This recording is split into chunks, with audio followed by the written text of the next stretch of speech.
우리가 지키는 주일은 하나님께서 만세전부터 우리 모두에게 복을 주시기로 작정하신 날입니다.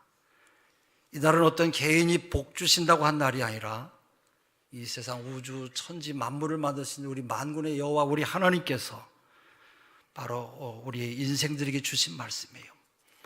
오늘도 하나님의 말씀을 따라 살아가는 개인이나 민족, 또 하나님으로부터 큰 복을 받고 이런 사람들은 세계 가운데 으뜸되는 그런 민족으로 살아가고 있습니다. 미국에서 발행되는 타임지에 세계를 움직이는 영향력 있는 100인 가운데 그 영향력이 100인 가운데 선정된 니알 피거슨이라고 하는 교수는 현재 하버드 대학의 역사학 교수로 학생들을 가르치고 있는데 아주 훌륭한 분이에요. 이분은 이미 미국의 금융위기를 겪을 것이라고는 주장을 하면서 이에 대비해야 한다고 하는 글을 타임지지에 올리기도 했던 아주 유명한 분이에요. 이분이 뉴욕 타임지지에 기고한 글에서 흥미있는 주장을 했어요. 미국이 유럽을 앞지르는 가장 큰 이유는 기독교 신앙을 바탕으로 하는 근면함에 있다는 것이에요. 그럼 미국에는 근면하고 경건한 개신교 노동윤리가 살아있는 데 비해서 유럽에서는 현재 기독교 윤리가 실종됐다는 것이에요. 그래서 유럽연합의 미래는 없다는 겁니다. 이분은 영국에서 태어나서 옥스퍼드 대학을 최우수 성적으로 졸업한 아주 귀한 인재예요. 그러니까 이분의 말이 설득력이 있는 것이에요. OECD 경제개발협력기구의 조사에 따르면 미국인의 1년 평균 근로시간은 1976시간, 독일 사람은 1535시간, 북유럽 국가는 이거보다 더 훨씬 적다고 합니다. 또 1979년부터 지금까지 미국인들의 평균 근로시간이 약 50시간이 늘었는데 똑같은 기간 동안 독일 사람들의 근로시간은 평균 12%가 줄었다는 것이에요. 파업에 있어서도 지난 20년 동안 근로자 1000명당 파업으로 날려버린 날수가 스페인의 경우는 271일이고 덴마크, 이탈리아, 아일랜드, 불란서 같은 경우에는 80일에서 120일인데 미국은 50일 미만이었다는 것이에요. 근데 가장 우리의 눈길을 끄는 것은 미국과 북유럽 국가들 사이에 이런 차이가 어떻게 해서 생겼느냐. 이 진단이 아주 특별해요. 피거슨 교수는 북유럽 국가들의 노동시간의 감소는 교회 가는 횟수가 급격히 줄어든 것과 직접적인 관련이 있다는 거예요. 네덜란드, 영국, 독일, 스웨덴, 덴마크의 경우에 최소한 한 달에 한 번이라도 예배드리러 교회 가는 사람의 숫자가 전체 인구의 10% 미만이라는 것이에요. 또 최근의 갤럽 조사에 의하면 덴마크, 노르웨이, 스웨덴 이런 사람들의 국민의 약 50%가 하나님은 그들의 삶에 아무 관계가 없다고 조사가 됐다는 것이에요. 그러나 미국인들의 경우에는 82%가 하나님은 그들의 삶에 매우 중요하다고 대답했다는 것이에요. 이와 같은 현상이 지속될 경우에 유럽은 계속해서 미국에 뒤처질 것이라고 피거슨 교수는 그렇게 이야기했어요. 다시 말하면 기독교 신앙에 기초한 근면함이 오늘날 미국을 세계에서 가장 부유하고 강력하고 그 위대한 나라로 만들었다는 것이에요. 여러분은 어떻게 생각하십니까? 세계적인 석학이 여러분 이런 주장을 했다고 하는 것이 여러분 마음속에 여러분 이해가 되십니까? 한국에서 이런 주장을 했다고 하면 아마도 종교 편향이다 그래서 여러 종교단체에서 또 기독교를 향해서 난리를 쳤을지 모르겠어요. 우리나라 대한민국이 50년 만에 원조받던 나라에서 원조하는 나라로 세계 9번째 수출 대국으로 성장한 원동력이 여러분 어디에 있다고 생각하십니까? 누가 뭐라고 해도 우리 민족은 하나님을 잘 섬기고 믿음으로 살아왔기 때문에 하나님께서 우리 민족에게 주신 절대적인 축복이라고 저는 그렇게 믿고 있습니다. 이런 근거가 어디 있어요? 원래 우리 민족은 분쟁과 싸움을 일삼던 그런 나라였어요. 조선시대를 보면 사색 당파의 싸움이 아주 치열했어요. 지역 간의 갈등이 골이 깊었고 술과 담배, 노름을 좋아하는 그런 민족으로 또 변화를 거부하고 세국 정책을 폈습니다마는 하나님의 은혜로 운둔한 땅, 무지의 땅에 복음이 전파됐어요. 선교사들은 우리 민족의 가난과 무지를 깨우치려고 학교를 세웠어요.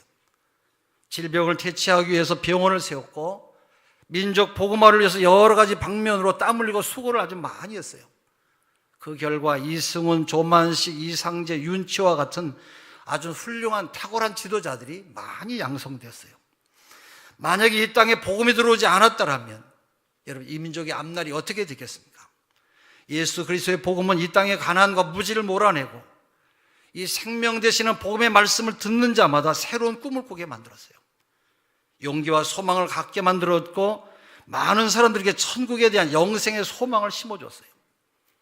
기독교가 들어오면서 초창기에는 많은 핍박과 박해가 있었습니다만 많은 사람들은 상관하지 않고 뜨거운 열정을 가지고 새벽을 깨우며 하나님 앞에 기도했어요.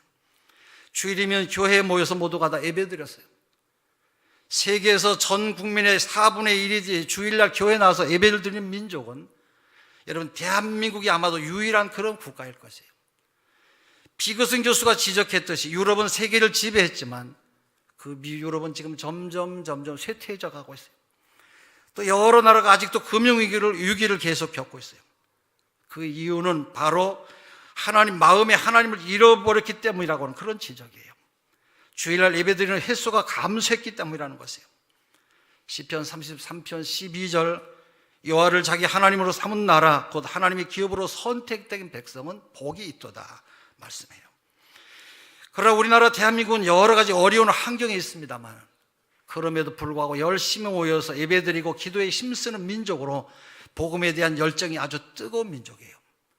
세계에서 선교사를 두 번째로 가장 많이 파송할 정도로 선교의 열기가 아주 뜨거운 나라이고 복음과 선교를 위해서는 시간도 물질도 심지어는 자기의 목숨도 아끼지 않냐고 나가가는 이런 열정이 있기 때문에 하나님이 이 민족을 복날려 주신 줄로 믿습니다. 그러니까 여러분 이 민족은 흥할 수밖에 없는 그런 조건을 다 갖추고 있는 그런 민족이에요. 그 전에 우리 교회 부흥회를 인도하시는 목사님이 오셔서 우리나라는 잘 살 수밖에 없대요. 흥할 수밖에 없대요. 어머니들이 아이들을 코를 풀 때에 손수건을 갖고 흥해라 그래요. 그래서 흥해서 그 흥한 것이 우리나라 이렇게 복을 받았다는 거예요. 물론 재미있으라고 한 이야기겠습니다만은 하나님께서 이 민족을 긍휼히 여겨주셨기 때문에 오늘 이 민족이 잘 된 줄로 믿습니다. 그렇기 때문에 우리는 더욱 힘써서 예배를 드려야 돼요. 말세가 가까울수록 모이기를 피하는 일이 벌어진다는 거예요. 마귀는 오늘도 수단 방법을 가리지 않냐고 우리가 성전에 모여서 예배드리는 것을 방해해요. 마귀가 제일 싫어하는 것이 바로 예배드리는 것이에요. 믿음이 떨어지면 제일 먼저 나타나는 것이 예배드리러 가기 싫어지게 만들고 또 교회를 멀리하게 하는 것이 바로 마귀의 작전이에요. 히브리서 10장 25절 모이기를 피하는 어떤 사람들의 습관과 같이 하지 말고 오직 권하여 그날이 가까움을 볼수록 더욱 그리하자. 모이기를 힘쓰는 성도가 복을 받는다는 것이에요. 오늘 본문의 말씀은 10계명 가운데 네 번째 계명인 안식일의 규례에 관한 그런 말씀이에요. 안식일을 기억하여 거룩하게 지켜라 8절이죠. 이게 하나님 명령이에요. 여러분 안식일이 여러분 무엇입니까? 첫째로 안식일은 창조사적인 의미가 있어요. 하나님은 6일 동안 천지를 창조하시고 마지막 날에 안식하셨어요. 그러므로 너희도 그날에는 나와 함께 안식하면서 교제하자는 그런 말씀이에요. 두 번째는 구속사적인 의미가 있어요. 십계명은 출애굽기 20장과 신명기 5장에 두 번 기록되어 있어요. 출애굽기에 나오는 십계명은 이스라엘 백성들이 시내산에서 받은 것이고 신명기의 십계명은 40년이 지난 다음에 이스라엘 백성들이 가나안 땅에 들어가기 직전에 모압 평지에서 하나님으로부터 받은 것이에요. 신명기 5장 15절 너는 기억하라. 내가 애굽 땅에서 종이 되었더니 네 하나님 여호와가 강한 손과 편팔로 거기서 너를 인도하여 내었나니 그러므로 네 하나님 여호와가 내게 명령하여 안식일을 지키라 하느니라 말씀해요. 여기 애굽 땅에서 종노릇 하던 너희들 하나님이 강한 손과 편팔로 너희를 인도하였으니 나를 기억하여 안식일을 지키라고 하는 그런 명령이에요. 출애굽기에서는 내가 엿새 동안 세상을 창조하고 7일째 쉬었으니 너희도 쉬어라 안식하라 이런 창조사적인 그런 뜻이 있어요. 그러나 신명기는 안식일의 의미는 너희를 구원한 구속의 의미로 승화가 돼요. 그 다음에 부활의 의미가 있어요. 예수님은 안식일의 주인 되심을 선포하고 있어요. 안식일이 사람을 위하여 있는 것이요 사람이 안식일을 위하여 있는 것이 아니니 이러므로 인자는 안식일에도 주인이라. 마가복음 2장 27절 28절에 말씀하세요. 예수님은 창조와 구속 사역을 이루시는 분으로서 안식일의 주인 되심을 선포하고 있어요. 여기서부터 안식일이 주일로 바뀌게 되었어요. 그래서 초대교회에서는 안식일이 아닌 주일을 지키게 돼요. 지금도 안식교인들은 구약의 안식일인 금요일 해질 때부터 토요일 해질 때까지를 구별해서 지켜요. 그러나 우리는 지금 안식일이 아닌 하나님이 준비하신 그 주일을 지키고 있어요. 사도 요한이 2000년 전에 밤모섬에서 유배되어 환상을 보게 되는데 여기에 주의 날이 나와요. 요한계시록 1장 9절에서 10절, 나 요한은 너희 형제요 예수의 환난과 나라와 참음에 동참하는 자라. 하나님의 말씀과 예수를 증언하였으므로 말미암아 밤모라 하는 섬에 있었더니 주의 날에 내가 성령의 감동이 되어 내 뒤에서 나는 나팔소리 같은 큰 음성을 들으니 여기에 바로 부활의 의미가 있어요. 신약 성경에서는 주님의 부활의 날을 기준으로 해서 주일을 지켜요. 따라서 창조사적인 의미인 안식일이 구속사적인 의미와 안식일로 승화되고 그것이 다시 부활의 의미인 주일이 됨으로써 비로소 안식일이 완성된 것이요. 그러므로 우리가 주일을 지킨다고 하는 것은 창조주 하나님의 은혜를 기억하고 나 같은 죄인을 구속해 주신 주님의 은혜를 감사하며 또 주님과 더불어 부활의 새 생명으로 거듭나는 축복의 날로 만든 것이에요. 이런 엄청난 의미가 담겨 있기 때문에 우리가 주일을 기억하며 지켜야 되는 것이에요. 그러면 주일을 어떻게 지켜야 됩니까? 그 하나는 주일은 반드시 지켜야 돼요. 주일은 우리의 날이 아니에요. 내가 지켜도 되고 안 지켜도 되는 날이 아니라 이 날은 주님께서 직접 명령하신 날이에요. 출애굽기 31장 15절, 엿새 동안은 일할 것이나 일곱째 날은 큰 안식일이니 여호와께 거룩한 것이라. 안식일에 일하는 자는 누구든지 반드시 죽일지니라. 하나님께서 안식일을 범하는 자는 누구든지 반드시 그를 죽이라는 것이에요. 그 이유는 주일은 나의 날이 아닌 바로 주님의 날이기 때문인 것이에요. 오늘 우리들이 주일을 지키지 않는 것은 하나님의 시간을 훔치는 것이에요. 그러므로 우리는 주일을 지키는 것에 더 집중해야 돼요. 최선을 다해서 하나님의 날을 지켜야 합니다. 미국의 남북전쟁 당시에 남쪽군의 총사령관이었던 로버트 리 장군에게 대통령이 전화를 해서 만찬에 초대했어요. 그러나 로버트 리 장군은 선약이 있어서 내가 도저히 초대에 응할 수가 없다는 것이에요. 대통령은 너무 기분이 나빴어요. 대통령 초대보다 더 중요한 게 뭐냐고 따졌어요. 그러자 대답하기를 나는 하나님을 만나라고 하는 것보다 더 귀중한 일은 없습니다. 이미 나는 하나님께 예배드리기로 약속되어 있습니다. 대통령의 초대보다 하나님의 초대에 응하는 것이 내게 더 귀중한 일입니다. 오늘 우리들도 이런 정신과 믿음으로 무장해서 주일을 잘 지키며 살아가는 신앙의 사람들이 되시기를 바랍니다. 우리들은 너무 쉽게 주일을 빠지려고 할 때가 있어요. 몸이 아프다는 핑계로, 힘들다는 핑계로, 자식의 일로, 직장과 사업의 일로, 또 우리 가정사의 일로 등등. 그러나 어떤 것보다도 주일날 거룩하신 하나님 앞에 예배드리는 것에 여러분 집중해 보세요. 예배를 드리는 일에 여러분이 목숨을 걸어보세요. 반드시 하나님께서 여러분의 문제를, 여러분의 가정을 책임져 주실 줄로 믿습니다. 모든 여건과 환경에도 지켜주시고 우리에게 상상할 수 없는 믿음의 축복을 나려주세요.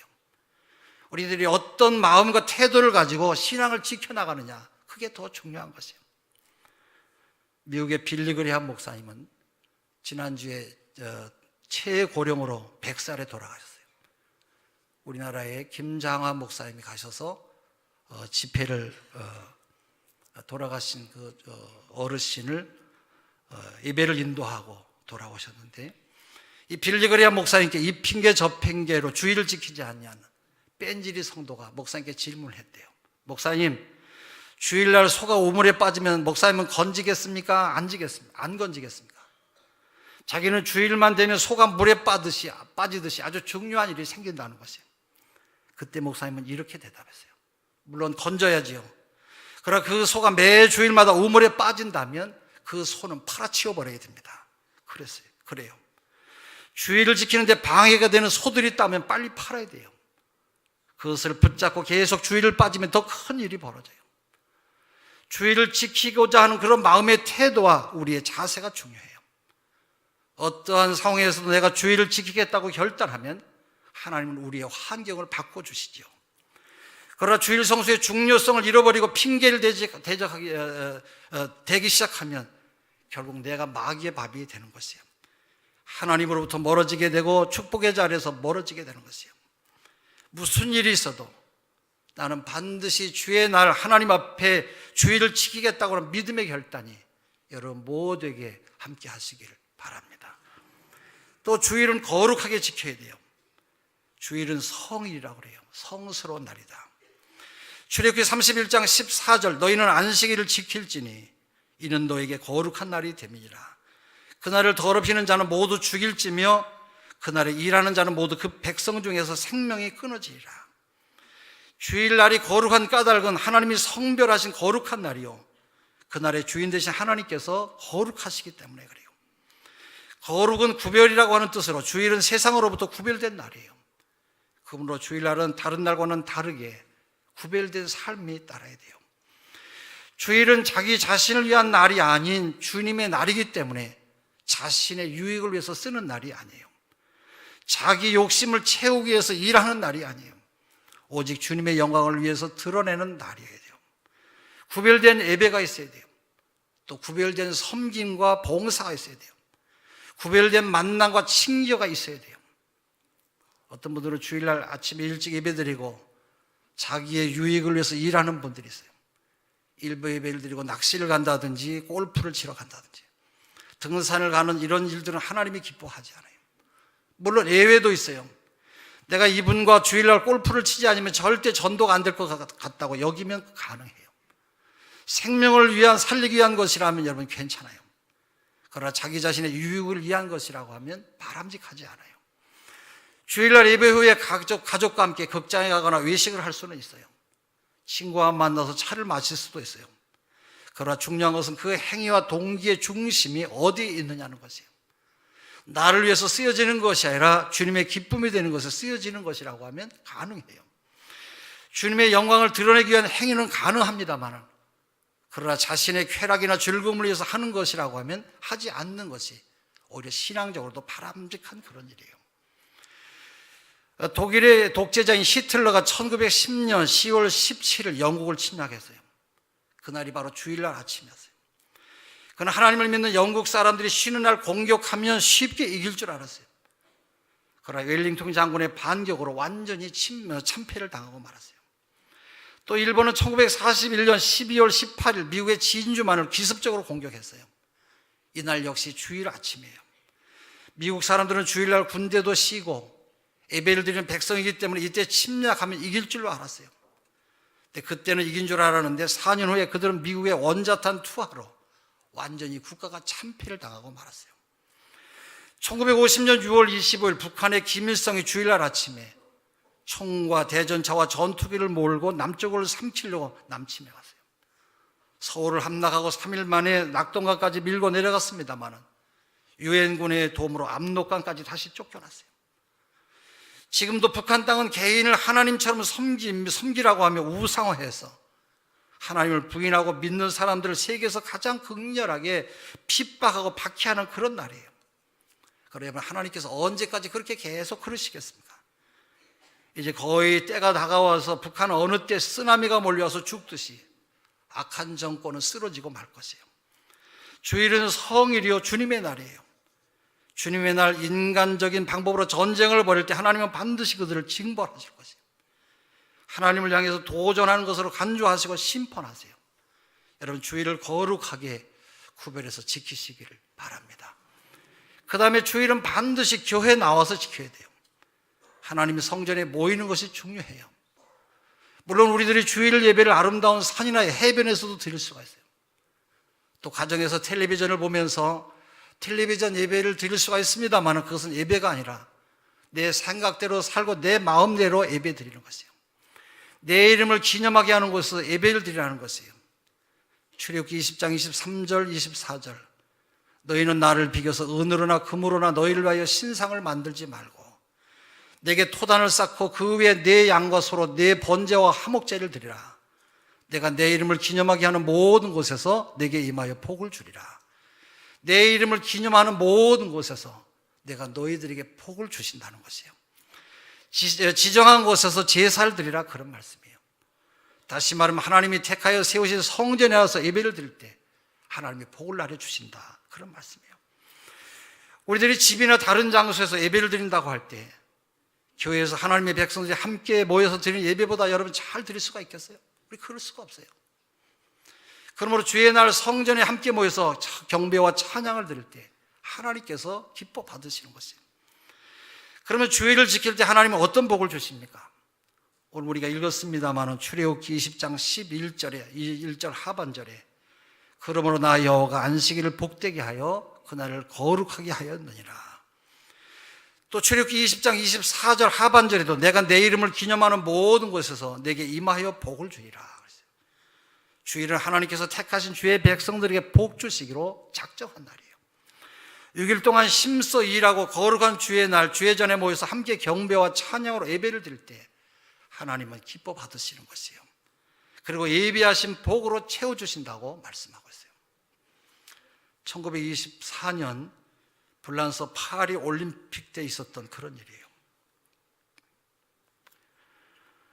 올림픽의 꽃이라고 하는 100m 단거리 마라톤 경기가 있었습니다. 근데 경기 시간이 주일날 오전으로 계획이 되어 있었어요. 영국 대표로 출전한 에릭 리들은 세계적인 기록을 가지고 있는 그런 선수예요. 실수만 없으면 그는 100m 경기에 단연 1등 할 것이라고 믿었어요. 근데 에릭 리들은 주일날은 경기에 출전할 수 없다고 포기를 선언했어요. 이것을 본 많은 사람들이 난리가 났어요. 영국 신문 전체가 그의 행동에 대해서 아주 날카로운 비판을 했어요. 민족을 배반한 게 아니냐고 아주 야단 법석을 들었어요. 그는 이렇게 말했어요. 나는 주일날은 교회 가서 하나님께 예배하고 말씀을 듣습니다. 그것이 오늘 주일을 거역하고 나가서 금메달을 목에 거는 것보다 더 중요합니다. 따라서 저는 경기에 출전할 수가 없습니다. 며칠 후에 400m 경기가 열렸어요. 에릭 리들은 그 경기에 자원을 해서 참여했어요. 근데 상식적으로 100m 경기를 뛰는 사람이 400m를 뛴다고 하는 것은 상상하기도 어려운 일이에요. 근데 그는 경기장에 나가서 100m를 뛰는 솜씨로 총알처럼 달렸어요. 이 사람이 달리는 모습을 보고 모든 사람들이 걱정을 했어요. 저렇게 100m 달리는 식으로 뛰다가는 400m 뛰기 전에 심장이 터져서 죽을 거라고 모두가 다 염려했어요. 그러나 100m 뛰는 속도로 그냥 내달려서 400m의 세계 신기록을 내면서 1등을 했어요. 할렐루야. 그에게 많은 사람들의 영광과 찬사가 쏟아졌어요. 아니 어떻게 그럴 수가 있냐, 어떻게 그런 일이 있을 수 있냐고 물었을 때 그는 이렇게 말했어요. 나는 200m는 내 힘으로 뛰었습니다. 나머지 200m는 하나님이 대신 띄워줬습니다. 내가 어떻게 뛰었는지는 모르지만 하여튼 어쨌든지 뛰어서 그렇게 되었습니다. 여러분, 이 이야기는 너무 유명한 말이 되어서 불의 전차라고 하는 그런 영화로 만들어졌다고 그래요. 썩을 면류관을 위해서 뛰지 않고 영원한 하나님의 면류관을 위해서 달리는 에릭 리들의 이야기는 우리들에게 또 지금도 참으로 많은 감동을 줘요. 주의를 거룩하게 구별해서 지키는 사람을 하나님은 축복하여 주세요. 나폴레옹은 유럽을 정복하고 세계를 지배했어요. 그러나 그는 오토로 전투에서 패전해서 세인트 헬레나 섬에 유배를 당합니다. 한 기자가 어렵게 물었어요. 지난 날을 회상하며 가장 행복했던 순간이 언제입니까? 백발을 휘날리던 나폴레옹은 눈을 지그시 감고 눈물을 흘리면서 이렇게 말했어요. 내가 스위스 알프스 산맥을 넘을 때였어요. 잠시 전투를 그친 어느 주일 아침에 산 아래 조그마한 교회에서 종소리가 들려왔어. 나는 그 소리에 이끌려서 교회로 갔지. 그때 내가 눈물을 흘리며 예배를 드릴 때 내 인생 최고의 행복을 맛봤다네. 그렇게 고백했어요. 천하의 나폴레옹의 주일 아침에 하나님의 집에서 최고의 안식과 예배를 드릴 평화를 얻게 된 것이에요. 사랑하는 우리 성도 여러분, 주일을 거룩하게 구별하면서 지키며 사시기를 바랍니다. 주의 성전에 모여서 기쁨과 감격으로 하나님께 예배를 드리세요. 여러분, 실상은 내가 주일을 지키는 것이 아니라 주일이 나를 지켜주는 것이에요. 세상에 살던 나를 주님께서 초대하셔서 은혜의 보호자 앞에서 우리를 새롭게 하시고 변화시켜 주시는 것이에요. 내 마음의 안식과 평화와 행복을 주시며 치유와 회복의 은혜를 베풀어 주세요. 주님의 은혜로 창조와 구속의 은총을 입은 우리 모두는 설렘과 감격으로 주의 성전에 모여서 하나님께 영광을 돌려야 할 줄로 믿습니다. 또 온 마음과 뜻과 정성을 다해서 하나님께 예배를 드려야 돼요. 그 속에 우리 주님께서 임재하셔서 각 사람의 심령을 만져주시고 치유와 회복의 은혜를 따려주시는 줄로 믿습니다. 우리 주님께서 복 주시기로 작정한 주의 날, 여러분 목숨 걸고 주의를 지켜서 주님께서 예비하신 하늘의 신령한 복과 땅의 기름진 축복이 여러분의 삶과 여러분 가정 위에 생업 위에 영원히 함께 하시기를 주의 이름으로 축원합니다. 기도합니다. 하나님 우리 아버지, 참으로 경건한 몸과 마음으로 주의를 지키며 살아가는 우리 모두가 되게 하여 주시옵소서. 그리해서 하나님께는 영광과 축복이 되는 모든 가정과 성도가 되게 하여 주시옵소서. 위로부터 내려주시는 마음의 평안과 한없는 하나님의 은혜가 저들의 삶을 복되게 아름답게 풍성케 하여 주시옵소서. 예수 그리스도 이름으로 기도합니다.